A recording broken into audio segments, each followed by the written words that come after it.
Hey, over here. Yeah, I have the 25th anniversary documentary here in my watch later playlist, and I want to get it the fuck out of there. Now I react to it. If Bandicam works, we'll play. Bandicam has been acting up a lot lately, so might be time to switch to something else. Something good. Oh, fuck. Here. I'm sick too. Hooray. Sick on Friday yesterday.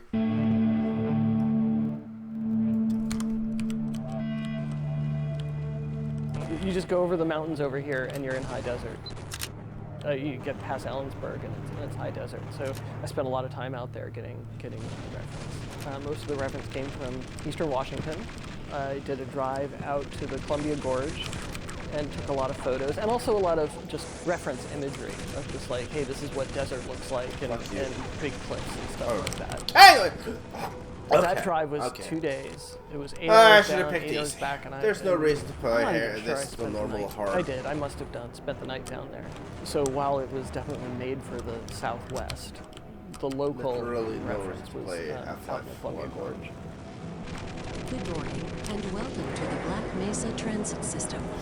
This automated train is provided for the security and convenience of the Black Mesa Research Facility personnel. This was the 19th, 17th. Well, yeah, it's November 19th, 1988. Half-Life established creative financial world. Fuck off. Fuck you.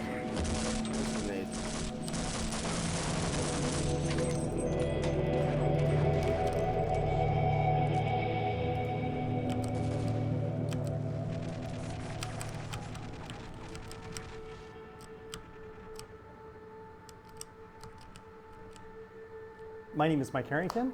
I was co-founder at Valve. I wasn't really used to big companies. When I started at Microsoft, it wasn't that big. It was like 1,500 people, like a big high school. 9 years later, it was significantly bigger. I'm thinking, oh, this place is too big. And, that was still like 1996, so they had a long ways to go. I told my managers like a year before, like, I'm leaving. I'm leaving in a year, and I'm going to start a game company. And the first person I talked to was a good friend of mine, Michael Abrash. But at that time, he was trying to do something within Microsoft, and by the time it made sense, John Carmack had convinced him to go work at id. So how could he say no to that? And then I was having lunch with Gabe, and I said, Gabe, I'm leaving. I'm just going to leave, and I'm going to start a game company. Because I want to leave. I want to start a game company. Yeah. All right, and that was it. On the surface, we should have failed. And realistically, both Mike and I thought we would get about a year into it, realize we'd made horrible mistakes, and go back to our friends at Microsoft and ask for our jobs back. But we did think that we knew a fair bit about software development, that there were expertise that goes into it. I think we also had some pretty clear ideas of how to design a company, right? So when we were building Half-Life, we were also designing Valve at the same time. We had no plan except for, by then I mentioned Michael had gone to id. And he said, oh, you're starting a game company, you have to use our engine.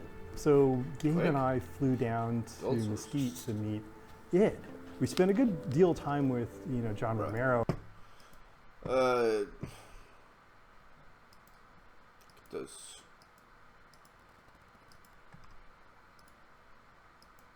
Play a little. And he told us, like, this is what you need to do to start a game company. You need to go out and hire some level designers and do that kind of thing. And we kind of understood the engineering part. And then, because we were Michael's friends, we walked away with the source code to Quake that day. We had no contract yet. We had kind of an idea of what it could be, and they just gave us a CD, and we had kind of the crown jewels of id, and that, game on. Fuck off.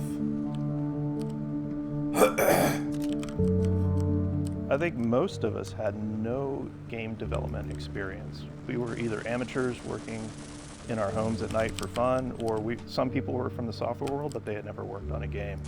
I think we had 3 or 4 people in the entire company who had actually shipped a game when we started Half-Life. We have to figure out what is Valve's first game, So we have to come up with an IP. So everything is done from scratch. Gabe came into the office and said, I read this story. I read this Stephen King story called The Mist. You know, Stephen King, it's got monsters, you know, people in a grocery store, fog comes in, monsters in the fog. You know, Okay. Use your imagination. We didn't want to write that as a game. That wasn't really the point, but it was just the tension and Literally how it play felt. hard. Well, it was interesting at first. We had two games. Greg was working Prospero, and then Half-Life was originally called Quiver. My job was then Fuck. build a team and figure out yourself. another game for us to build. That'll be the second game Valve Run's ships. worse What now. features should it have? How is it going to be different from a normal first-person shooter? Every time the engine got a feature for Prospero, Half-Life stole it. And then Half-Life just started getting visually, you know, more impressive and cooler. And eventually it just, because it was going to ship sooner, it just stole the resources from Prospero, and Prospero just faded away. I had this character, had like a floating orb, and it wanted to have some, you know, effects on it. It's kind of magical energy something. And so I worked with them on that and came up with the first version of the beam effects. And you know, they were using it, they were happy with it. And then people on Half-Life are coming over and like, what is that? How did you do that? So very quickly that got into Half-Life. The disaster sequence has kind of beam effects all over it, and we ended up using it for the Vortigons. Like there are a bunch of things that we were doing that we thought would help us tackle the problem of what video games were. And what video games were I'll a just rapidly play it for changing Stargate. field where at the time 90% of video games failed to turn a profit. And a few percentage of them were very, very profitable, right? So it was a field that really valued talent. You know, like I said, Gabe and I brought some people, and you know, from there on out, we had to hire people. And you know, Romero said you got to hire level designers. So you know, we found some people who had industry experience. Worked on Rise of the Triad first as a pixel artist, and then went with Duke Nukem, and then everything just went nuts. But I was sitting in my office one day, and my phone rang, just out of the blue, and I pick it up, and it's this recruiter. Eventually, he hooked me up with Gabe, and they flew me up here. Also, It was a big surprise. But then we started looking, you know, the nice thing that we had is we had a whole bunch of people in the world who had been working on mods, and so we could start looking at those folks. And that's where we hired a lot of our designers. Steve and Guthrie, Steve Bond, John Guthrie were my favorite hires by far. Other than Doug, Gabe sent them an email and they're like, who is this scammer? You know, never heard of these guys. Just kids, like barely 20, I swear. And they show up and they're just the most creative, brilliant, fucking clever. Steve had the magic ability to make stuff fun. The fact that those guys have been hired to go work on some game for some company, I think that was the start for a lot of people that something cool was going to happen, because those guys were already doing stuff that was cool. And then Mark showed up, and like Mark actually knows how stories work, you know, beginning, middle, end, and all this stuff, and he had all sorts of great ideas, and he also would just, you know, bring good ideas out of everybody else as well. Like the person who wrote more code on Half-Life was a chemistry major who decided to be an IP lawyer in Atlanta, right? And he ended up writing more code than anybody else. Or the creature designer for most of the AI for the creatures in the game was a manager at a Waffle House. It's not like there are a bunch of people that you can say, oh, this person, you know, has a PhD in video game design. It was that combination of both finding those people when it wasn't necessarily easy to find them at that stage in the video game industry, and then also convincing them that it was a better place to work than anybody else.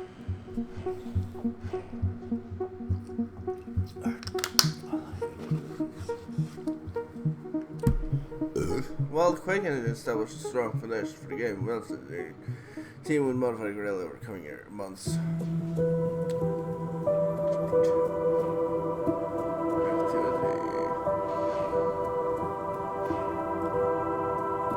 One of the things that I definitely learned was how to hire engineers. And you know, we needed some engineers. For us anyway, we had licensed ID's engine, you know, we're using the Quake engine. And one of the things me and some of the other engineers, probably Ken, were talking about was if it would be possible to use the save system to kind of like join our levels together in a really seamless way. So you get to the end of a level, save stuff, and then load some of it on the next level, and have it just feel like, you know, the world's all connected. And so we had, like, every once in a while, a hallway or the train would get to a point and you would have a little stop for the level to transition. And so he wrote that code leveraged on top of just the save load code to do the transitions. And I think in Half-Life 1 we got most of the transitions were, you know, a second or two. You know, I remember when we went from 8-bit to 16-bit, like, hey, we don't have to have all our textures fit in a certain, you know, 256 colors. That was a huge liberation. The two tech investments we made for Half-Life was to get to 16-bit color and skeletal animation for all the monsters. But at the time it was completely revolutionary. Your Quake characters were, it's like a text file of vertex positions over time.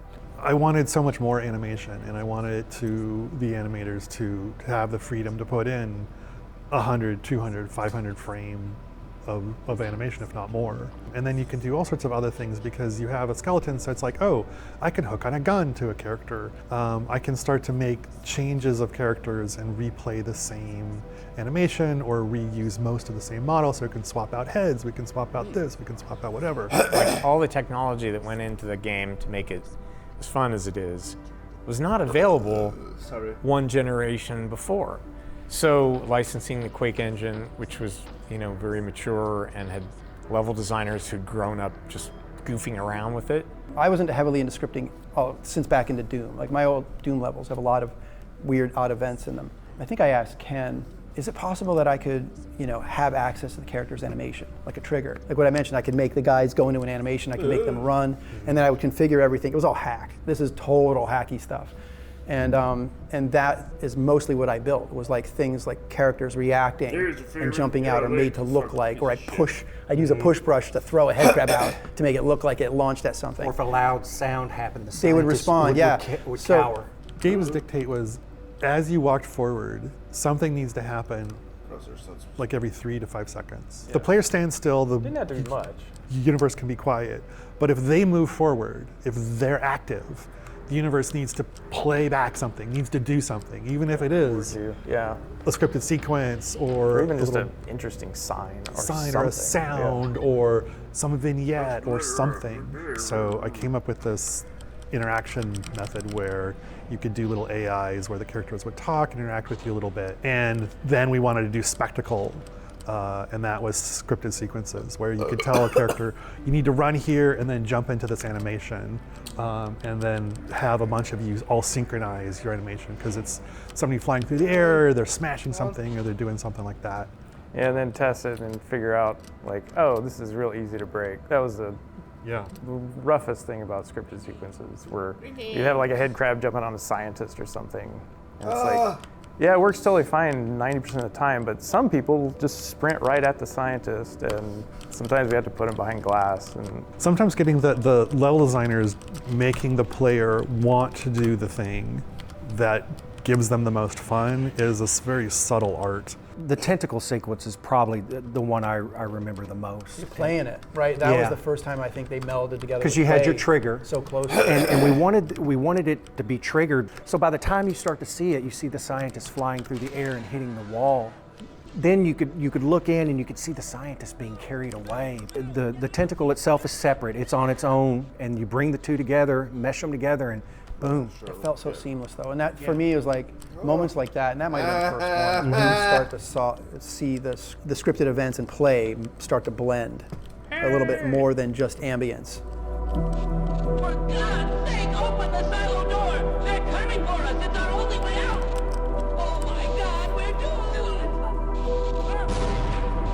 I remember Brett in particular had done some of the lab scenes where scientists would walk from one area to another and just look at the alarm isn't supposed to go off? And it gave them a little bit of life. A ton of the work that went into that area was because we knew it was going to be the beginning of the game, and we really needed to make it a vibrant and interesting, fun place to be and explore. So originally they were designed to sort of be behind glass. They were just designed to be spectacle. Yeah, a little vignette. And then all of the level designers like, no, I'm gonna put that right in front of you. And I'm like, oh God, how am I supposed to make this work? It's not supposed to do it. Get away from there, Freeman. I'm expecting an important message. The run speed for the player was so insane. Yeah. It was like, what, 25 miles an hour or something? It was sprinting, it was... You could get so far, so fast. And so you'd either have to make the scripted sequence like so quick that you could barely see what's happening. Most people weren't looking in the right place anyway, so you'd have to like get their attention with like a particle or a sound or lighting or something, and then you wanted them to see what was happening. But when we play tested, and if like a scientist was like being pulled into a vent or something, like people wouldn't just stop and like, oh, sometimes they would be like, oh wow, look at that. They just run straight ahead and just start shooting. It's hard when you think back to it to recognize that those kind of interactive moments were so new. Like people just hadn't seen them. It was worth it because no other games were doing that. No other games had that interactivity. No other games had that spectacle playing out in front of you. What you saw earlier, me earlier playing normal. It was also this guy here, for us climbers. And it just added that whole feel of Half-Life. Gabe had started to develop this theory around interactivity, and the environment needed to let you do what you wanted and then react to it. So if you did something, if you shot your gun, there needed to be a bullet hole in the wall. If you did a thing, people needed, other characters needed to react. The world is acknowledging you exist. The world is acknowledging all of your actions. And that's a huge part of reinforcement. And you'd have these conversations where you'd be sitting in a design review and somebody'd say, that's not realistic. And you're like, okay, what does that have to, explain to me why that's interesting, because in the real world, I have to write up lists of stuff I have to go to the grocery store to buy. And I've never thought to myself that realism is fun. I go play games to have fun. And so we had to come up with some notion of what fun was. We knew it was an ad hoc definition, and it was the degrees to which the game recognizes and responded to the player's choices and actions, right? In behavioral science, you would say we were explicitly talking about what were reinforcers and what the reinforcement schedules were, right? At that point in time, that was a useful way of making design decisions. The point I would make is, if I go up to a wall and shoot it, to me, it feels like the wall is ignoring me. I'm getting a narcissistic injury when the world is ignoring me. So to me, I was trying to convey to the user a sense of, yes, you were making choices, yes, you were progressing, which meant the game had to acknowledge that back to you. If you shoot at a wall, there have to be decals. If you kill a bunch of Marines, the Marines have to run away from you, right? You have to have this sense of the game acknowledging and responding to the choices and actions and progressions that you've made. Otherwise, it loses any sort of impact.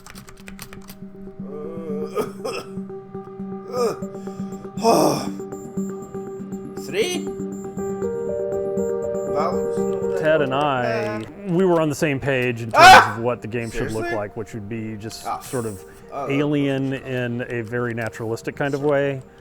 Like these are creatures from another dimension, another planet that look like they evolved in a way, and Chuck had he came from Duke Nukem. He made a bunch of monsters that went in a sort of a different direction, and for a while the game had a hard time coalescing around a single vision. All the ones that looked like genitals were Ted's.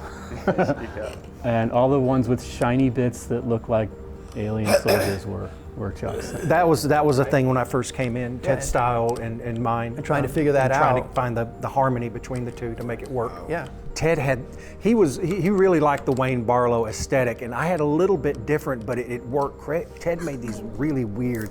He did the head crab. That's pretty much the symbol of it all.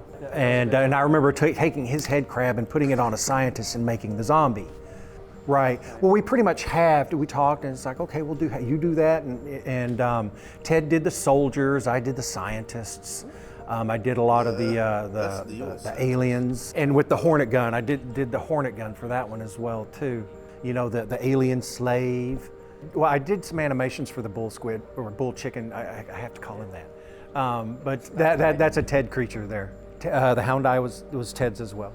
Yeah, a lot of the fleshy If it's got a lot of flesh on it, maybe too much. Yeah, that's a Tedism. You can always tell Ted's designs because they're much more aquarium than aquarium and/or like unspeakables. Oh, Big Mama! I forgot about Big Mama. Oh It's God! like, it's a testicle, right? It's like so disturbed. I concepted a guy in sort of a NASA spacesuit, a scientist guy. He was actually modeled after a couple of programmers I know, big beefy bearded Linux programmers, and so that's where the HEV suit sort of emerged out of. There was a lot of desire for not having a space marine or a soldier be the guy, and then Chuck Jones went off and did a pretty different version of him that became known as Ivan the Space Biker. Oh God. I remember telling myself, it's like anytime you make a screenshot, make sure it's good because you don't know where this is going to appear again. We didn't know that. And Ivan is the prime example of that one. Sure, so you're looking at well, go look at Quake. It's like, okay, I'm looking at that, and he's got this incredibly boxy head. And you're always hearing, don't put too many polys in it. And it's like, okay, so Ivan got the square head. And it was kind of an early, just a rough prototype of a Gordon Freeman baby. And I remember we didn't know what Gordon looked like. So it's like I was looking for somebody and I found Mike Harrington. It's like, Mike, what does Gordon look like? I don't know. Put yourself in there. Oh, okay. And so I went in and put kind of my likeness on the early Gordon model in the game. And it kind of stayed there. Did you have a ponytail? I was ex-tattoo artist, so yeah, I definitely had. I don't have anything to work with now, but yeah, that point I had a ponytail on. If you play the game, you know that it's Chuck. If you play multiplayer and you see the model, it's. But yeah, if you look on the back of that, there's this little four triangles, and he's got a little ponytail back there. I did the G-Man, and again, that one was Gabe was talking about the Cigarette Man from X-Files. So we needed our own equivalent of that. Because after a while, after playing with the game for a long time, people realized like, hey, we made this character, and just in this one office scene in the beginning, where he's behind the window and he's talking to a scientist or something, and he's like, he looks really creepy. It was late in the day that we thought, oh, okay, well, he's going to be the big bad behind all of this. Like scatter him around in places that you can't get to him, but he's there mysteriously. There wasn't enough in the beginning of the game. It's like we need another monster. Head crabs weren't enough. It got kind of repetitious. I think I grabbed Ted and said, I need them to do this and this. And so he whipped it out in not much time at all. I'm gonna get the timing just right, and I have no time to do this, so I'm just gonna bang it out. And then once it was working, everybody said, oh, let's go back and sprinkle them back in the maps.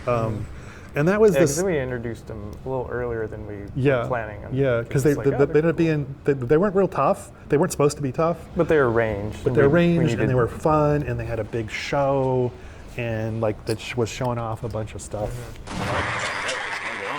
I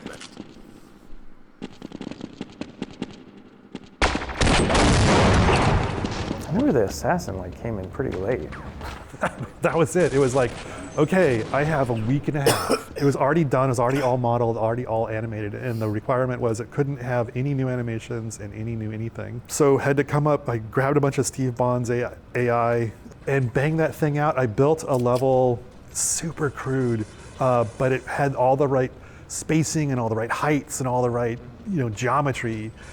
Again, it's just a presentation where this creature gets to shine, this enemy gets to shine, and is your entire focus for that scene. And it's kind of a memorable experience because it just takes place in a different fashion than other encounters. When you get knocked out, and there's all kinds of the lights go out and you get dragged through a corridor and things. So again, it's something you remember in the game. It's kind of a memorable experience because it just takes place in a different fashion. When running in that room, Black Mesa, you can actually see two guards waiting. And then other encounters, when you get knocked out, and there's all kinds of the lights go out and you get dragged through a corridor and things. So again, it's something you remember in the game. What body? I'm in the door. I'm in the door. I'm in the door.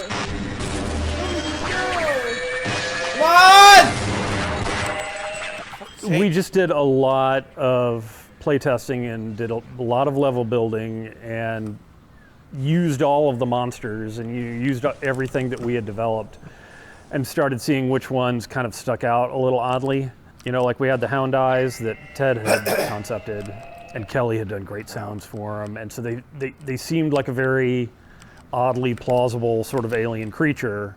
And Chuck did what we called the Panther Eye, which was this big black panther looking creature that also just had a big red eye for his face and a big shark fin coming out the back. And design wise, he seemed like this is a very useful creature. You know, it's like when you design things, you know, you like to have a gradient of difficulty, a gradient of escalation and threat. And so if we had these Hound Eyes, then oh yes, this like panther, bigger, scarier looking thing would be more of a threat. It was in the game for a long time and then sort of just worked its way out because folks couldn't find a way to incorporate a creature like that into the environment and make it seem reasonable. The Stuka Bat was, it was something that I had did, just another creature from the air. We had the chub toad that we were going to use as a feeding animal to help, and yeah, they had a mechanic to where they were going to use this to distract monsters so you could possibly get by. And it pretty much reached fruition to where we created the object, but then again, time became the factor and it had to get cut.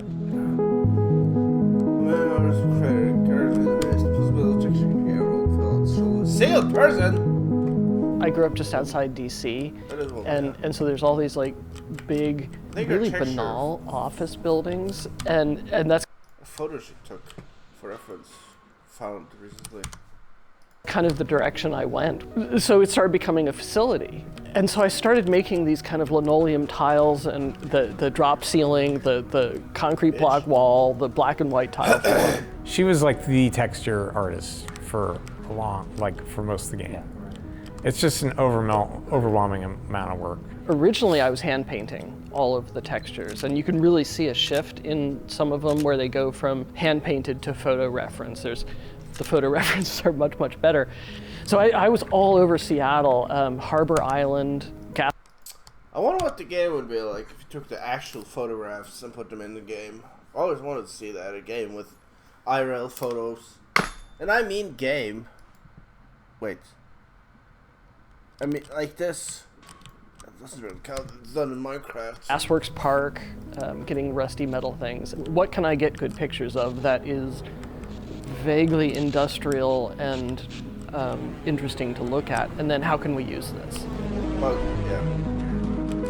And so, sides of boxcars, and I don't know how many hallways in Half-Life are the side of a train car. The Kirkland Costco. A lot of time in the Kirkland Costco, getting just packages of, I don't know why I needed snacks or something. I love info like this. Like behind the scenes, like this. I'm so tired of movies where behind the scenes and it's just the actors talking and talking.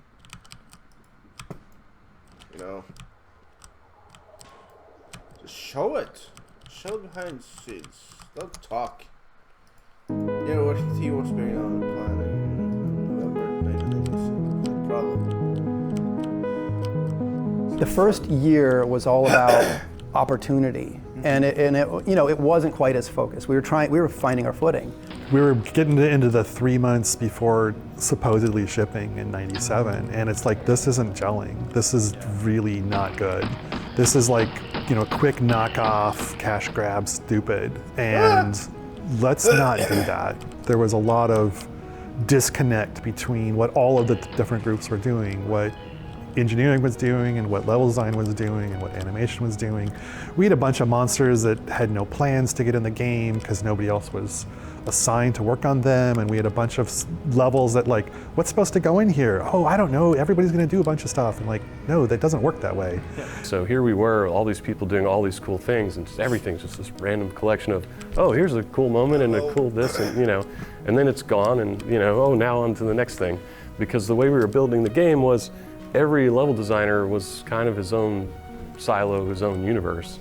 And I think that just grew out of our, kind of mod developer roots, but it wasn't cohesive, and it certainly didn't have a strategy for like maximizing any of that stuff. You must have been in the meeting when we reviewed all the levels. It was like the first time everybody piled into a room, right? And Gabe had his crazy Hellraiser chair with the beautiful Mac monitor, and we played for 2 days. He played everyone's levels. But I remember one moment he turned around. He was like this with his hair. He's going, "We're gonna fail. We're gonna fail. We're gonna fail. We're gonna fail. We're gonna fail." And I was just like, it blew me away. I was like, oh shit, this isn't good. We were doing our best trying to make this game and the story, and we had a schedule from Sierra, and it was a tight schedule. And we told them like, we're not going to ship this, and we realized that you're not going to pay us to continue developing this, but we're going to do it anyway. Late is just for a little while, suck is forever, right? We could try to force this thing out the door, but that's not the company we want to be. That's not the people we want to be. That's not the relationship we want to have with our customers. And so Kelly and I kind of sat down and sort of tried to take an inventory of all the cool stuff we had built, and why weren't we just, building more on top of that? And those discussions kind of led to us building this kind of design cabal process to try to give some cohesion to the game and kind of changing the way we were approaching it. And so a cabal was a small group of people, multidisciplinary group. There's like an artists, level designers, engineers, and everything in that. And a small team that would write up a spec for a level. There was the arc that Mark had written, so we knew how that fit into the story. And we got a small group of people together, and we started with the beginning, and we went through literally what map do we need to build to tell us the story we're going to have to tell. And then what does that connect to, and what's the next piece and the next piece? The strongest and most influential thing that came out of them was, to me, the sketches. And they were really the visual meeting notes, right? We came up with a formula for how that worked. We had a certain percentage of the time where you were fighting, a certain percentage of the time where you're exploring, a certain percentage of the time where you're solving puzzles. And so we could apply that uniformly through the game, and that worked pretty well. Testing. Everything seems to be in order. Good morning, and welcome to the Black Mesa Transit System. This automated train is provided for the security and convenience of the Black Mesa Research Facility personnel. The whole opening of the game was specifically a reaction to how all the other first-person shooters were, whether they had cutscenes or not. Like sometimes, they would just open without a cutscene, but you're standing in a room with a gun and there's a thing attacking you.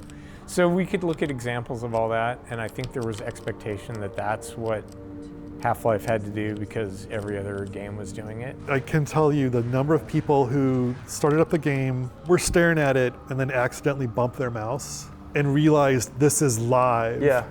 And as simple as that sounds, it was mind-blowing for so many people because there was too much going on. This isn't real time, this is a recording, That was sort of the way we, stumbled through a lot of the new narrative tricks. Was like, well, what can we do that you could do this in a movie or a story, but nobody's doing this in first-person shooters. You're this anonymous scientist and you're riding on this train into work and rolled the credits at the beginning. It was kind of like a cinematic experience almost. I don't think games had really gone down that road. It's so funny to look at it now because it's so primitive, but at the time it felt like you were really in this Black Mesa world.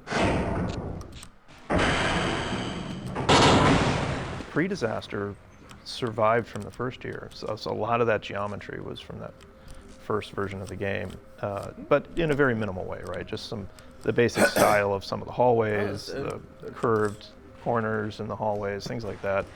They more became sort of like Lego pieces that John could use and stitch together and extrude and I know Brett did a lot of the raw geometry from pre-disaster, and then John did most of the work to ship it, and then the post and the train ride was all John, I think.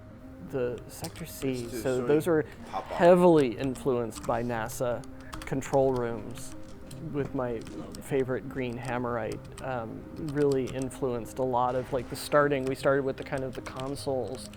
I'm trying to remember, and then there was just lots of hallways and people were getting lost, and I did the color stripes to help people follow them places. One of the things that was actually super exciting was how quotidian a lot of it really was. You know, the lunchroom with the microwave, you press the button and it would go splat. My God, what are you doing? Yeah, all this work so you can start a microwave Come and boil on! some soup, which was a reference to real life, because that happened regularly. Like, we regularly accidentally blew up. Laidlaw mostly, wasn't it? There were a few people who were just, you know, challenged with kitchen appliances. And, you know, at one point we had a company fire. we had a lot of things going on in that kitchen. All of that stuff had a real kind of eloquence that in the late 90s, in a world where everything was so over the top, you know. But we still got to go on flights of fancy. Welcome to the HEV Block 4. I think like a super pivotal moment for me was when we came in this one morning and we saw the test chamber sequence that Kelly and John Guthrie and Wedge was in that office, and Dario Driller, they were all in this corner dark office where so much cool stuff happened. But so Kelly and John stayed up all night and did the test chamber sequence, and it's pretty much like the one we shipped. I mean, that was a lot of what went on in that room that we called the submarine. It was just improvisation, you know, just what can we do to solve this problem? How do we connect what's happening before to what's happening after? This needs to be somehow important, but we just don't know what to do. John and I talked about it. I went home that night and I sort of sketched out, like, you know, maybe we could do something cinematic.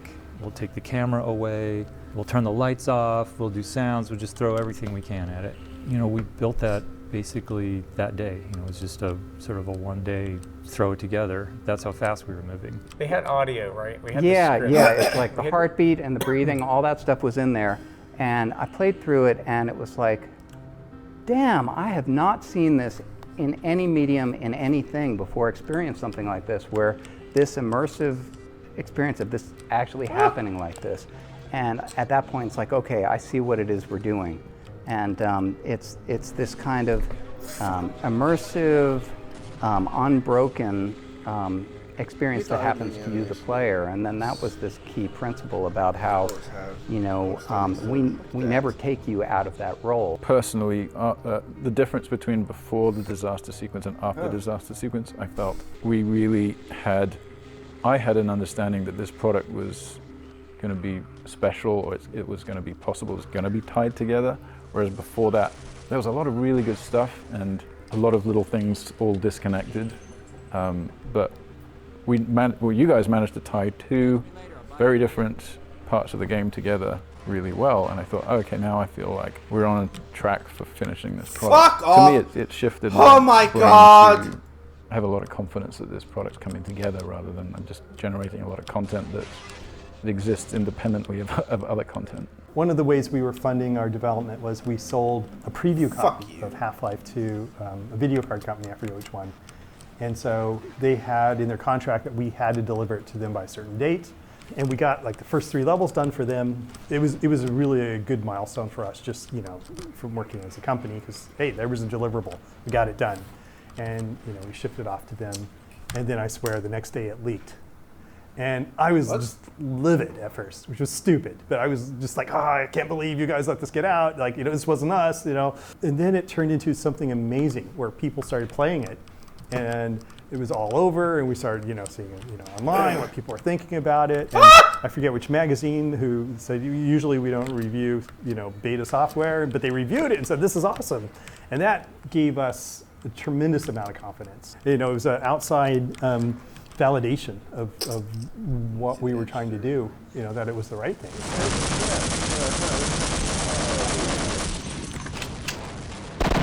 I think just with first-person shooters already, they were kind of like the vowels of weapons you put into first person. You got to have a shotgun, and there's obviously a pistol. You know, you need your weapon that's going to make you struggle and you drive you to get another weapon. That was a lesson in how to make all of your weapons as orthogonal as possible, so each one did something completely different. All of the crazy weapons, those are my fault. So I did like the rocket launcher and the Gauss gun and the snarks. I like snarks. Snarks always made me laugh. It was just always funny to watch people run away from the snarks. The squeak grenade. It's called the snark, but I wanted something, a little creature that you could bring up and hold, and you could throw it out, and it would just start running. Because people were camping, and everybody hated campers at that point. So you wanted the anti-camp weapon. Everyone hated. But it was kind of, you could literally find a little. That's still a thing. People camp in Crash and Rumble. It pisses me off. Hidey hole and just sit out there and just throw out 30 of them. And they're all over the map. I had a cat, and you'd sit there and you do your finger blue. Yeah, you do your finger towards him, and he'd get mad at you and he'd swat. So that was the inspiration for that particular animation. And then the other, that big alien creature with the, we needed some kind of alien weapon. Drew that one, built that one, animated that one, but that was also another one that would, whenever you could get in a corner and just shoot them in the air because the hornets would track. I think that was the biggest thrill, is brainstorming these with your crew, making them, building them, putting them in the game, and then playing with them, and then they're fun. So there's sort of a trope of having a melee weapon. I think it was Steve Bond and Ken Birdwell and I were saying we wanted a device where the world was reacting to. It really goes back to that theory of fun. But we were just running around like idiots, smacking the wall. It's an odd thing to know in retrospect, but at the time it felt profoundly satisfying to be able to smack walls. And that was just an example of how that fairly abstract. I want a crowbar Fallout 6 now. Notion of what fun was ended up translating into a set of decisions that were really visceral. When you're going around whacking a wall, a crowbar is an obvious thing to whack the wall with. Okay, like one person? Music? Yeah, I don't remember the name. Same person wrote code, created DSP reverb effects. What's up special levels? I recognize the name when you say it.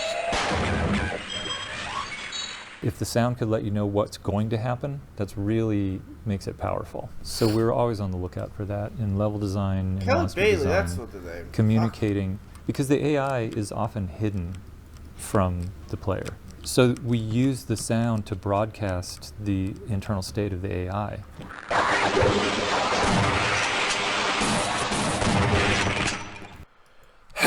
This update, Valve said it's the definitive edition of Half-Life.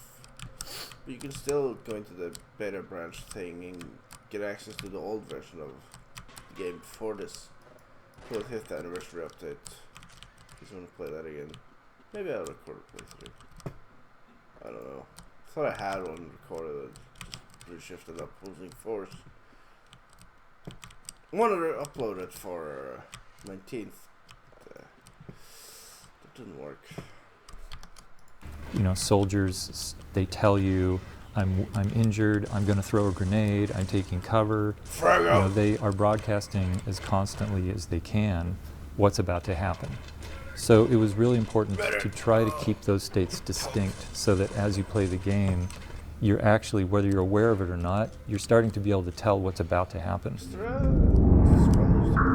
We knew he was a musician too, so he could do sounds, but you know, he also decided he was going to write the sound engine. And then he wrote the soundtrack. And he'd never written a soundtrack before, and he wrote the whole, you know, soundtrack for the game, and it won an award, and it was crazy. There just weren't that many of us. You know, I had a little bit of a background playing music. I understood the sound engine really well, so it was really easy for me to just hook sounds in, and I understood enough about the level design side that I could kind of connect those things a little bit.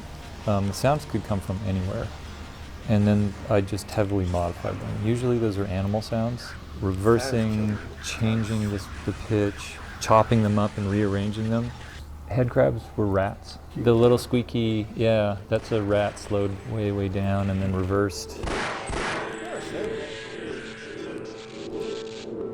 Yeah, the DSP stuff was another cool thing that Kelly built. When you got an event, it sounded like you were an event, and that wasn't really happening, I guess, at least in Quake and other games I was playing back then.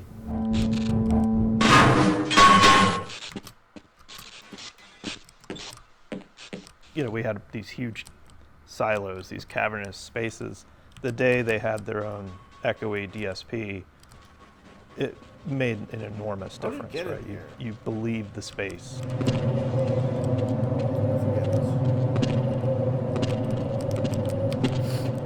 Kelly tells me, oh God, Chuck Jones asked him if the characters could speak and have their mouths move.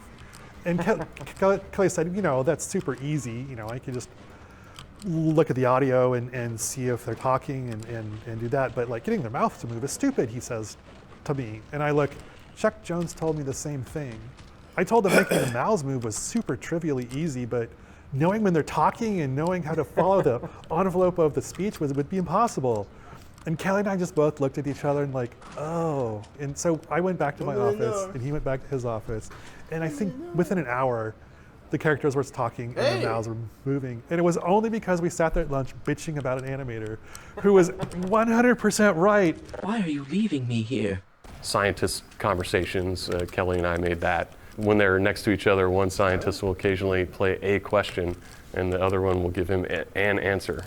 And it's not a script, you know? It just it might not always make sense. I am rather looking forward to this analysis, aren't you? I don't think so. But it had a bunch of personality. It was really cool.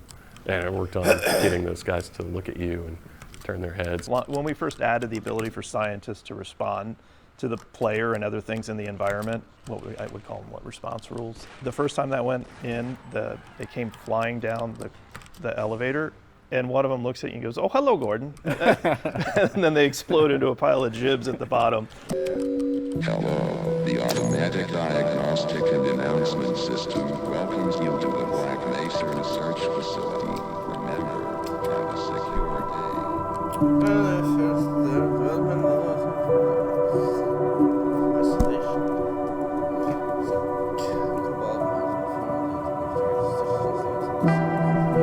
I hadn't really started working on the biggest part of the game, which I ended up shipping, which was Surface Tension, prior to then. A lot of the work that I had done was the Alien Research Labs, which turned into Questionable Ethics, and all of that was ditched.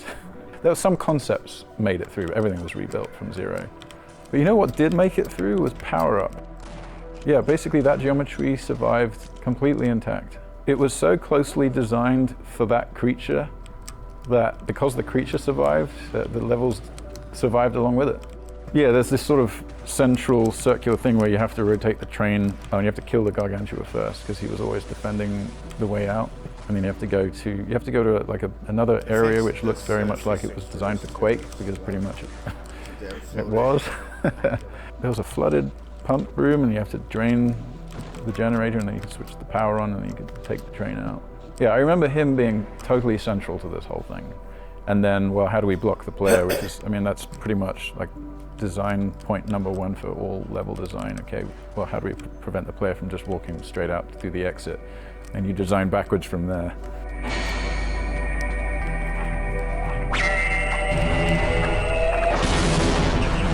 In the first year, we built a lot of world space, a lot of track as we call it, and the programmers would try to fit the AI into the existing maps. What we did the second year was we built the AI in very constrained environments that showcase the AI. Let's make the ideal space for the AI and then give that to the level designers to incorporate those elements into their map so that it worked better and was more interesting. And that Gargantua was an example of that.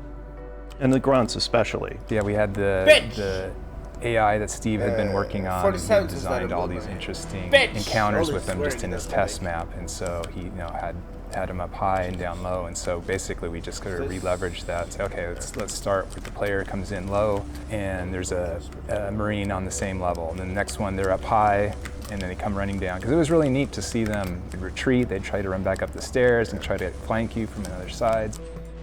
Steve Bond, like I mentioned earlier, was this really young guy who had been making mods in Quake C, really the designer for so much of the AI. I mean, all the stuff that's good about the soldiers, the grunts you fight in Half-Life. Yeah, we had a little bit of a language we could sort of use to say, you know, this is a place they can climb, this is a place they can jump to, this is a good place to hide. These are good places to go in general, or interesting places. So, you know, the AI had a little bit of help.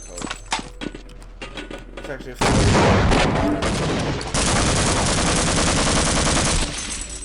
We were trying to build something that utilized, you know, the train technology that Jay was working on. And we thought, well, let's give the player something that they can control, but in a limited way. We couldn't do vehicles like you see in Half-Life 2. So we did this, the most constrained vehicle we could think of, which was the train. Players didn't always bring the train with them. And so you had a bunch of these poor people walking down these tunnels. Oh, is that why you electrified the And rail? yeah, and the rails were, that was part of the feedback. From that. Part of the feedback was, I want a train like that in the Minecraft, since the minecart furnace isn't in better condition. So I want something you could connect minecarts together and such. No, trigger here.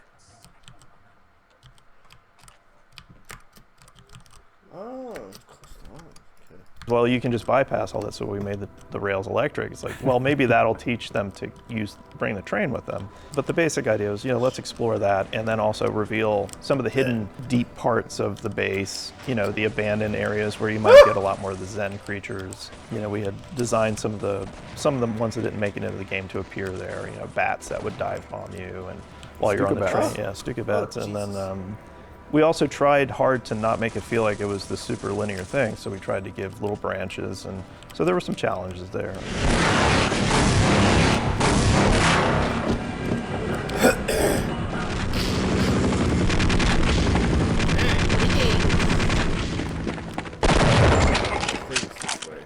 Well, there's a really good sketch that Kelly Bailey made, which basically charted surface tension, and it was pretty extensive. Like, it went through the cliffside, and it went through areas where tanks were, and like a lot of soldier holdouts. Yeah, it even went through the desert with the cactuses and the helicopters, and then across a dam.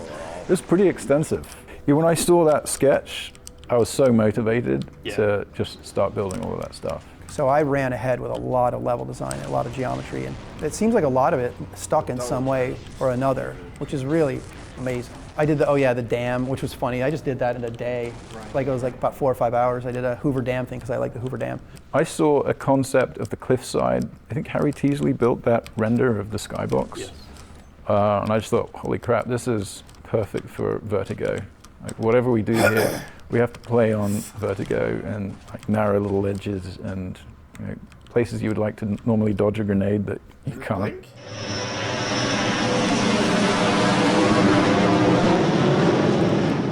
And that's the moment. That's really the big part of that level, is that reveal. The play is kind of supports it afterward. Yeah. The helicopter comes in, you're fighting the helicopter, which is awesome.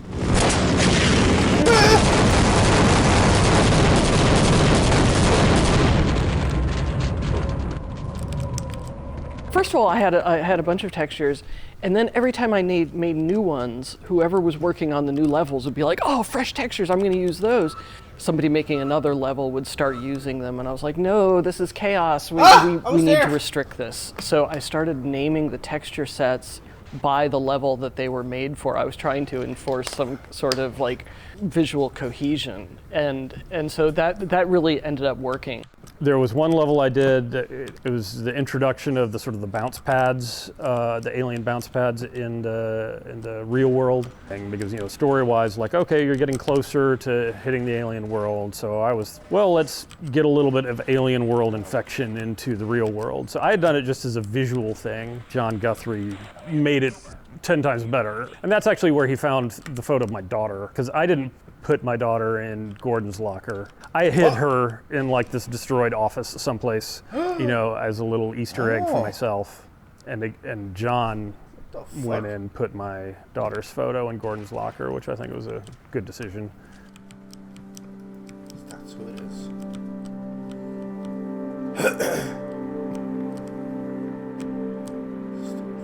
I still get questions about stuff that I spent 5 minutes on 25 years ago from people who've now thought about this for 25 years, and they're thinking that there's 25 years worth of development went into this. I'm like, on some level, when you start talking about lore, I'm like, well, there's Black Mesa. That was just a matter, we needed a name for something that was evocative. In that entrance, when you get off the train and there's that lobby where there's a big map on it, and when we were making that map, that was fairly early on, I put a dot in New Mexico. And then that turned into, I think Mark saw that, he was like, oh, where is that? This is where we are. And then he named it Black Mesa. That is a favorite thing of mine, actually. If you come up with a name for something, and it evokes something, then you don't have to write the whole story. It's because it's a conspiracy plot. Everybody knows more about it than you do, so you don't have to answer those questions.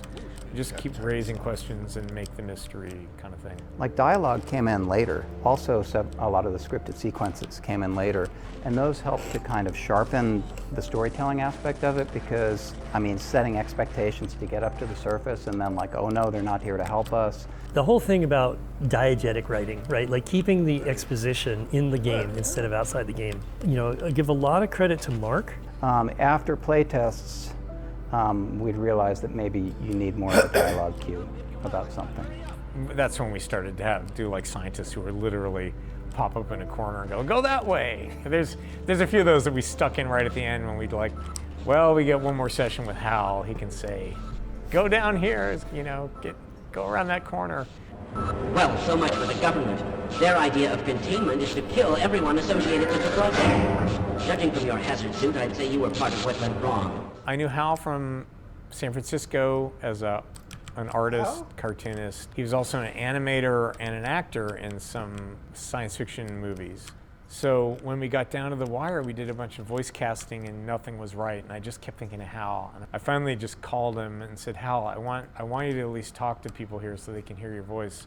And I got him on a speakerphone and I had a bunch of people gathered in my office.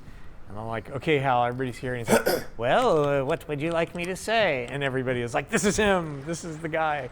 Why do we all have to wear these ridiculous ties? Another interesting voice thing was the G-Man. So we liked Mike Shapiro's work. So we knew we wanted to use him, but we brought him in to do Barney and also the G-Man. So we did a take on all the G-Man lines with kind of a straight voice, and it was thinking that, okay, we have something safe, but we're not super excited about it, and give us something else. And he does this crazy lizard voice. The border world, then, is in our control for the time being, thanks to you. Quite a nasty piece of work you managed over there. I am impressed.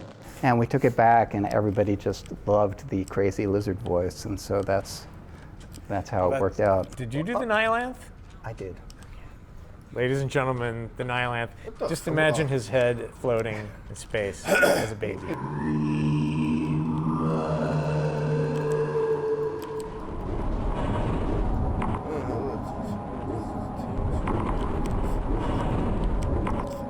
I went into Gabe's office and I demanded Gabe to either fire Ken or I quit. And Gabe just laughed at me.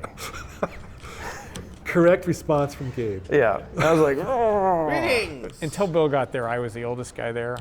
It was hard because, you know, I had to go home in the evenings, whereas the young guys who just moved out from Florida or wherever, they did not have to go home in the evening. I'd go home, see my kids when they were in bed. I would come back down the hill to Valve. Nobody else I worked with had to get up to get their kids off to school in the morning, but I did. You're wired to just take full advantage of the situation. You put everything into it. So when we say we worked 18-hour days, that's no exaggeration. Yeah. And not at all. I can edit all day. I can design all day. I don't have to worry about anything. You know, 2 guys from Microsoft start a game studio with a bunch of incredibly capable, with an incredible team. You're gonna push yourself harder than ever before.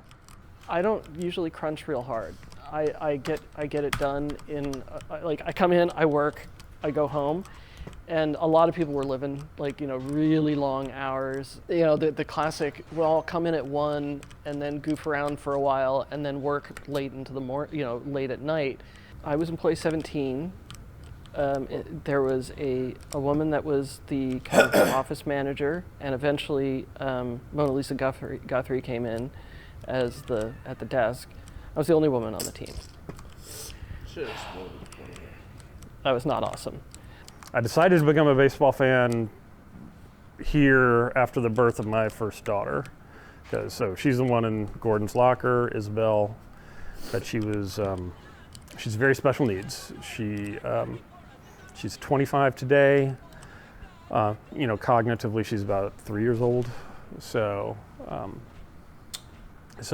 after her birth, in the middle of Half-Life production, it was really hard. It was really hard because we were getting about 2 hours of sleep at a stretch because she had to be fed through a tube in her stomach every 2 hours. I had just a difficult time relating to the world when she was a baby. I had a hard time just talking to people because I was just kind of tired and angry all the time. Yeah, my wife, she worked at Valve for a while. She did a bunch of textures for the game. Like I said, she did those soda machines. She did just a bunch of level textures. She textured Big Mama, the sort of boss creature. She textured him. But when Isabel arrived, she obviously had a lot of issues. So yeah, it's had to stop working and stay with her at home. And it was the last year of Half-Life, and we pretty much crunched that whole year. So I was at work a lot. It was hard. It was definitely a hard year.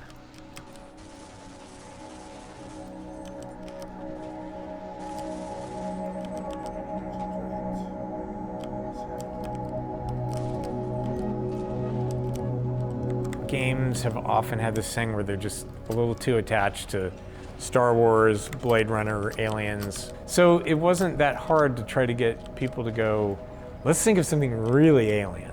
Like what Zen was initially was you're gonna go inside a huge alien organism and kill it or figure out how to turn it on or off or something like that. I didn't know we couldn't actually do that or what was involved. What does it mean to have alien architecture or a planet that's biologically defining the structures in it, as opposed to what the tools we're good at, which is making rectangles. And then in it, as opposed to what the tools we're good at, which is making rectangles. And then slowly it scaled back till it was more and more corridors, and that everybody was really good at. People were finishing up stuff, and I was still working on Zen, because it was like it went through a lot of iteration, or at least we're trying to figure out what it was. Different people were taking swings at it, either in static weren't concepts. you under a bit of a timeline crunch for it as well? Yeah, it was the end of the game. Yeah. I wanted to cut stuff out, and they're like, no, leave it in. I'm like, yeah, but I don't have any, there's nothing, I don't have any support for this. Right. And then after a lot of it was built, it's like, oh yeah, we're gonna change the gravity and give you a jump pack. That came later. And I was like, There's a lot of stuff, especially in Zen, where you're getting close to a first draft of some things, right? Because we just didn't have time, and we got to the end of the game, and so we considered not going to Zen, but the art concepts people did were so cool. For the Zen textures, I was deeply inspired by electron microscope imagery, and we had so much of that regular structural texture material that I wanted to do something more organic. Insects as well. I think there's a lot of textures that were based on beetles. That was really fun. And incredibly challenging levels to make, because that editor was not friendly for organic shapes. I built the little behaviors for the tree that hits you if you get too close, and the light stalk that kind of hides. But Ken did a bunch of AIs there, the floating controller guys. And the flying guys were great, but you had to set up air nodes for them to travel properly.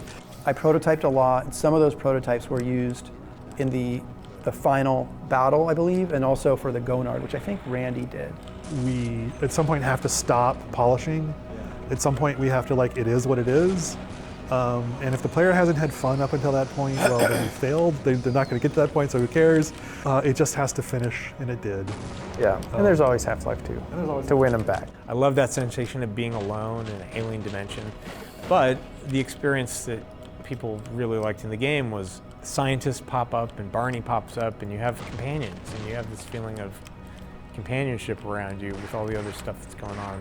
So a lot of people miss that, which I understood, and I think if we had thought about the ending from the beginning, we would have figured out some ways to do that a little more.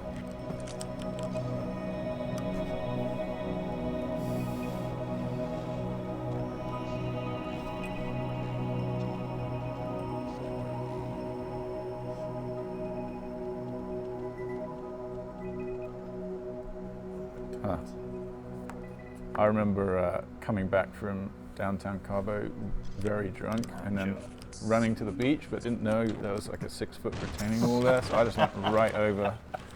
And then I was hurting so much I slept the night where I fell. Yeah, I woke up the next morning. I had never heard that a really story. Stiff neck. Oh my God. It's a good thing you were pretty young. I remember after we'd gone final on the game, I was home one morning, taking a shower, and my wife asked me, like, it's done.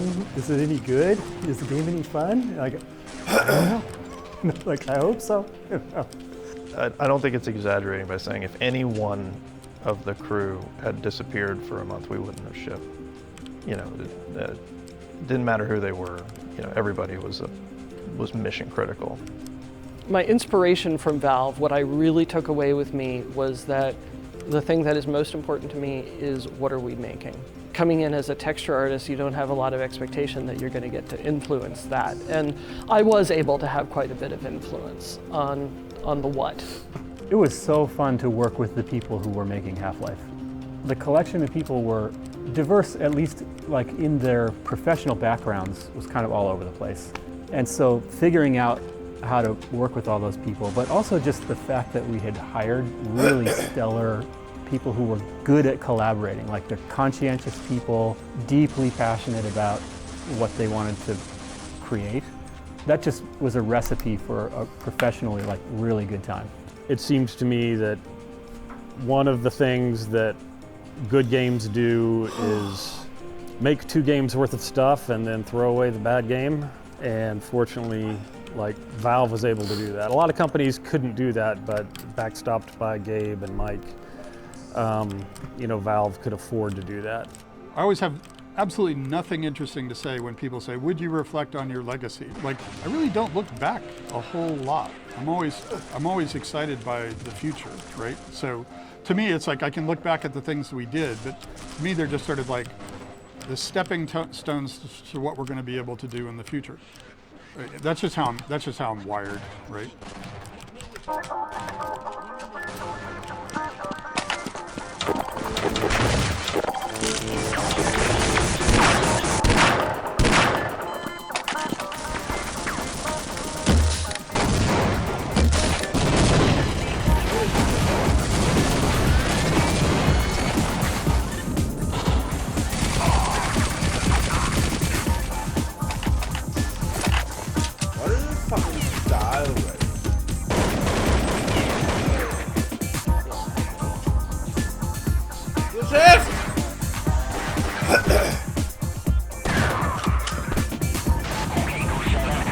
Cars! Oh no. Ah!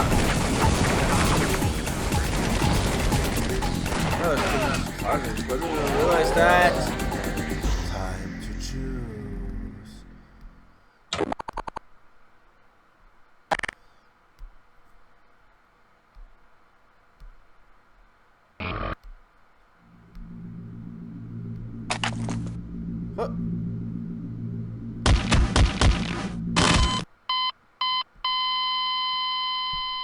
Not available. Have an advantage!